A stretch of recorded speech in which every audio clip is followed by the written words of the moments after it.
Hello, જાગુસ kitchen જર્નીમાં આપ સૌનું સ્વાગત છે. ફ્રેન્ડ્સ, ઠંડીમાં ખાવાની મજા જ પડી જાય એવું આપણે ગરમા ગરમ ભરાડિયું આજે રેડી કરીશું. આ શાક એટલું સુપર્બ અને એટલું ટેસ્ટી લાગે છે ને કે હું તમને શું કહું. આના માટે આપણે 500 ગ્રામ મિક્સ વેજીટેબલ લેશું, જે ધોઈ અને કાપા પાડી અને રાખેલા છે. રીંગણા, બટેટા, કાચા ટમેટાં, ડુંગળી, લાલ મરચાં, લીલા મરચાં અને લસણ બધું નાની સાઇઝનું અને સમારી અને કાપા પાડી લીધા છે. હવે આપણે સૌથી પહેલાં સ્ટફિંગ કરીશું. તો તેના માટે એક વાસણમાં 3 મોટી ચમચી ગાંઠિયાનો પાવડર, ભાવનગરી ગાંઠિયાનો પાવડર લીધેલો છે. તમે આની જગ્યાએ શેકેલો ચણાનો લોટ પણ લઈ શકો છો. હવે આપણે 2 ચમચી સિંગદાણાનો પાવડર લઈશું. આ બધું મોટી ચમચીથી લેવાનું છે. 1 મોટી ચમચી ધાણા જીરું પાવડર લેશું. ત્યારબાદ 1 ચમચી લાલ મરચું પાવડર, અડધી ચમચી હળદર, અડધી ચમચી ગરમ મસાલો દાળ શાકનો લીધેલો છે. 1 મોટી ચમચી લસણની પેસ્ટ, 1 ચમચી આદુ મરચાંની પેસ્ટ, 1 મુઠ્ઠી જેટલી કોથમીર, સ્વાદ મુજબ મીઠું, 5 ચમચી હિંગ. આટલું લઈ અને તેમાં 2 ચમચી જેટલું તેલ લેશું અને બરાબર મિક્સ કરી લેશું અને તેનું સ્ટફિંગ એટલે કે ભરવાનો મસાલો રેડી કરી લેશું.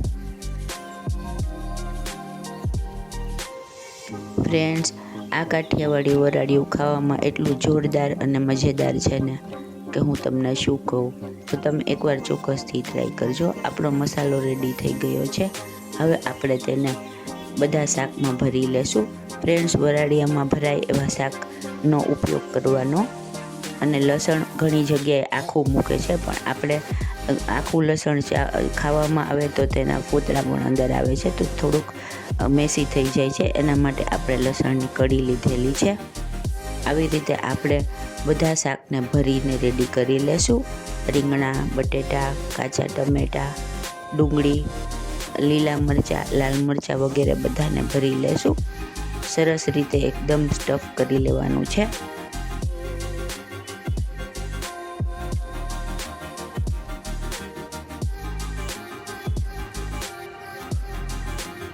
આપણા બધા શાક ભરાઈને રેડી થઈ ગયા છે. હવે આપણે આપણો જે મસાલો વધેલો છે તેનો આપણે બાદમાં ઉપયોગ કરી લેશું. હવે આપણે એક સ્ટીમર લેશું અને સ્ટીમરમાં પહેલાંથી જ ગરમ કરવા મૂકી દીધેલું છે.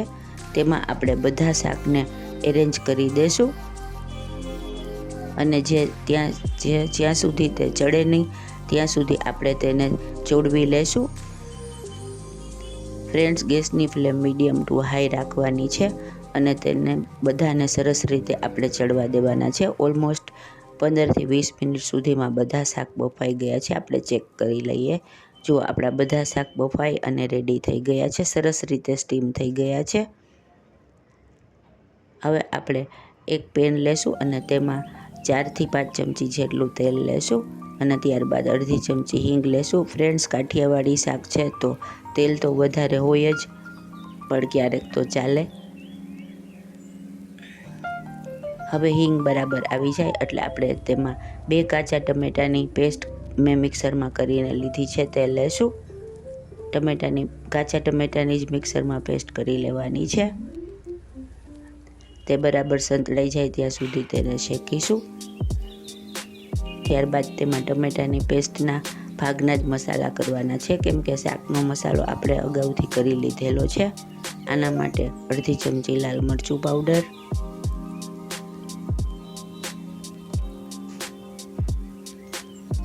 પિંચ જેટલી હળદર, પિંચ જેટલું ધાણા જીરું અને સ્વાદ મુજબ મીઠું લેશું.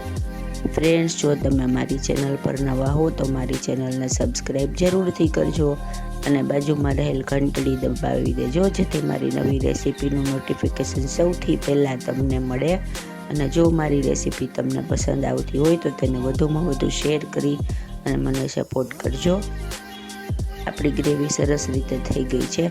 હવે આપણે તેમાં 1 ચમચી ગાંઠિયાનો પાવડર અને 1 ચમચી જેટલો સિંગદાણાનો પાવડર એડ કરી દેશું અને જે સ્ટફિંગ કરતાં વધેલું હતું ને તે આપણે તેમાં એડ કરી દેશું અને આપણી ગ્રેવીને સરસ રીતે થીક થવા દેશું.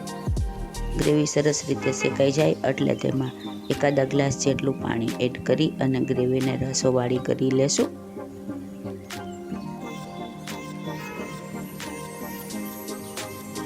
ફ્રેન્ડ્સ, ઘણા વરાળિયાને ગ્રેવીવાળું નથી કરતા હોતા, ખાલી પાણીના યુઝ વગર એમનેમ જ કરતા હોઈએ, પણ અત્યારે આપણે સહેજ રસાવાળું વરાળિયું બનાવીએ છીએ. જો આપણી ગ્રેવી સરસ રીતે થઈ ગઈ છે અને ઉકળવા લાગી છે. તે સરસ રીતે ઉકળે એટલે આપણે તેમાં બધા સ્ટીમ કરેલા શાકભાજીને એડ કરી દઈશું. અત્યારે ઠંડી સિઝનમાં ફ્રેન્ડ શાક ખૂબ જ સરસ આવતા હોય છે અને આ શાક રોટલા સાથે ખૂબ જ સરસ લાગે છે. અમારે કાઠિયાવાડમાં તો વરાળિયાની પાર્ટી થાય છે. તમારે ત્યાં થાય છે કે નહીં તે મને જરૂરથી જણાવજો. જુઓ, 5 થી 7 મિનિટ સુધી ઉકળવા દે આપણું વરાળિયું રેડી થઈ જવા આવ્યું છે. હવે આપણે તેને એકદમ કેરફુલી એકવાર ચલાવી લેશું. ફ્રેન્ડ્સ, જોતાં જ ખાવામાં મન થઈ જાય એવું સરસ મજાનું આપણું વરાળિયું શાક રેડી થઈ ગયું છે. ગેસ બંધ કરી અને આપણે ઉપરથી થોડી કોથમીર ભભરાવીશું. અડધા લીંબુનો રસ એડ કરીશું અને ત્યારબાદ તેને નીચે લઈ લઈશું.